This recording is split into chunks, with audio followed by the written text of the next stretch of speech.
నీవు నాతో కూడా పరదైసులో ఉందువని నిశ్చయముగా నీతో చెప్పుచున్నాను. లూకాసు వార్త 23:43. యేసుతో పాటు 2 నేరస్తులు సిలువ వేయబడ్డారు.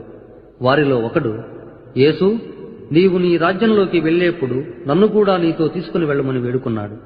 ఆ మాటలకు జవాబుగా యేసు పలికిన వాక్యమిది. మహత్తరమైన రక్షణ కార్యం కూడా ఇదే. యేసుక్రీస్తు పాప విమోచన కర్త అని, జగద్రక్షకుడని ఆ నేరస్తుడు దృఢంగా విశ్వసించి పశ్చాత్తాపంతో తన తప్పును గుర్తించి విమోచన వేడుకున్నాడు. అందుచేత అతడు మరణించిన మరుక్షణమే పరలోకంలో చేరుకున్నాడు.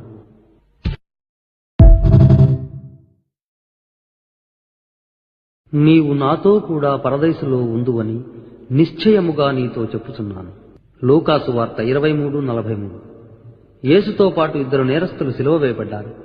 వారిలో ఒకడు, యేసు, నీవు నీ రాజ్యంలోకి వెళ్ళేప్పుడు నన్ను